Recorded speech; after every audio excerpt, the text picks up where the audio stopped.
World cup जो है वो स्टार्ट होने वाला है और नसीम शाह की जो सर्जरी है वो इंग्लैंड में सक्सेसफुली हो चुकी है। और किस तरह से सोशल मीडिया के ऊपर वीडियोस वायरल हैं कि वो रो रहे हैं और ये कह रहे हैं कि मेरी माँ का सपना था कि मैं वर्ल्ड कप खेलूं, बट अल्लाह नोज बेटर कि क्या करना है क्या नहीं करना हम लोगों ने। तो अल्लाह को जो मंजूर था, बाजू का इशू आया, उसकी कंधे की सर्जरी हुई और वो वर्ल्ड कप में नहीं जा सके।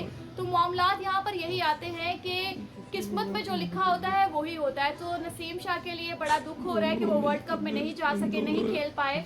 और उनकी वैल्यू इतनी ज़्यादा है कि पूरी टीम जो है इस वक्त भारत में है और वो सब ये कह रहे हैं कि नसीम शाह की जो कमी है वो बहुत ज़्यादा फील हो रही है, because he is the best. और Naseem Shah get well soon. और पीटीआई के जो चेले हैं उनको मैं ये कहना चाहूँगी कि खान साहब की तस्वीर के साथ नसीम शाह ने एक तस्वीर उतार ली और तस्वीर में ये उसने दिखाया गया कि वर्ल्ड कप लेते हुए खान साहब जो है वो तस्वीर वॉल पे लगी हुई थी और नसीम शाह की उसमें तस्वीर है।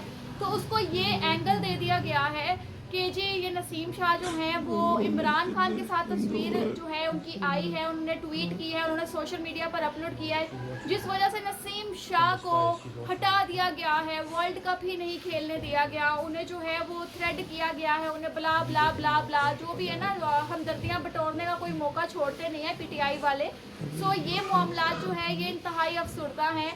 इस रियासत में हर वक्त सियासत का नाम इस्तेमाल किया करें, हर वक्त ज़रूरी नहीं है कि सियासत ही करनी है।